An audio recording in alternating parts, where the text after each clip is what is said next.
Welcome, I'm Nina Gryphon, and this is the Astrology and Magic channel.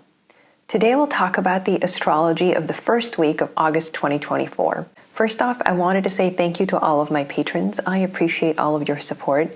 If you would like to get access to astrological content, magical content, and perhaps most popularly, my Magical Elections monthly ebook that teaches you how and when to make astrological talismans, you can go to patreon.com/Nina Gryphon and sign up there. The first week of August starts with August 2nd, Venus at 26 Leo, squaring Uranus in Taurus. We can see August here starts with a disruptive aspect, as Venus is in the most royal sign, squaring the planet of shock and disruption, Uranus. Remember that Uranus was the Greek sky god, usually seen as the husband of Gaia, the earth, and they had countless children together. Kronos is their youngest son who saved his mother from the endless round of childbearing by castrating Uranus with a sickle. His severed genitalia fell into the ocean and, according to some traditions, gave birth to the goddess of love Aphrodite, also known as Venus. Venus squaring Uranus reprises this tension between the fertile feminine principle, Venus, the other being the moon, and Uranus.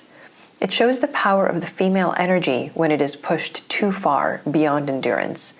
This is reminiscent of the many armed and violent goddesses in the Hindu pantheon, such as Durga, Kali, and numerous others.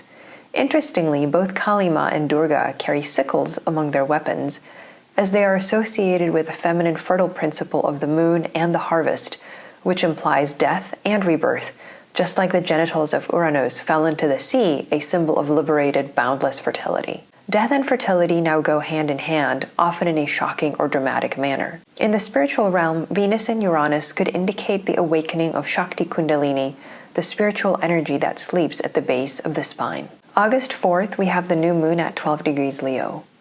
Ruled by the sun, who is in his own domicile, Leo, the themes of this lunation revolve around the themes of rulership, nobility, and celebrity. The sun is joined by the moon, of course, which represents the popular and public opinion, so that the next 2 weeks will focus on the two-way give and take between highly visible individuals, especially those with real power, and the public at large. This lunation is widely opposed by Pluto, suggesting popular beliefs at odds with beliefs of the very wealthiest and most powerful elements of society. Remember that Pluton means the wealthy one in ancient Greek, and was the indirect manner in which Greeks referred to this terrible lord of the underworld. Here we have the worldly king, the sun, opposing the god of all wealth and of death, a dramatic confrontation indeed. Compared to the other Olympian gods, Pluto does not appear in many legends, save for the rape of Persephone. His other name, Hades, means the invisible, the way the Lord of Death himself cannot be seen, although his effects are very real.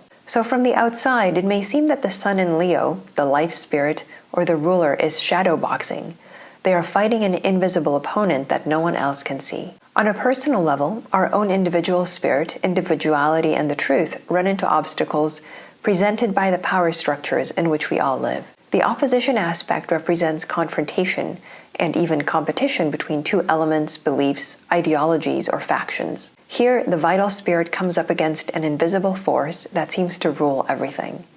And though it may not feel good in the moment, coming up against our limitations and boundaries, even if they are subtle and intangible, may not be a bad thing in the long term. The moon and the sun are also sextile Jupiter, so the potential for growth is quite emphasized over the next 2 weeks. The same day, August 4th, Venus enters Virgo. This is a dramatic change for Venus, who goes from fiery and the center of all attention in Leo to the cold, earthy sign of Virgo.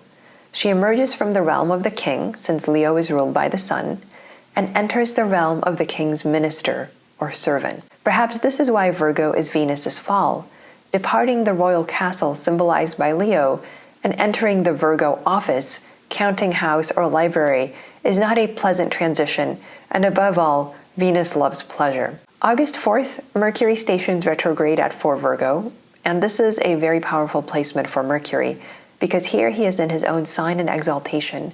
But when he turns retrograde, it is like a person lying down when he first falls ill, according to medieval astrological theory.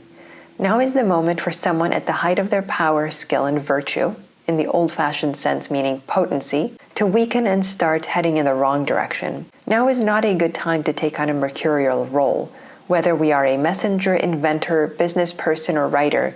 To the extent we take on these roles, Mercury's retrograde station will make it difficult to make progress now. It's best to go with the flow and instead try to progress by going backwards, whether by going over what's already been done, looking into the past, or otherwise retracing your steps. Thanks for watching. Tune in for the Week 2 forecast next week. I'm Nina Gryphon, and this is the Astrology and Magic channel.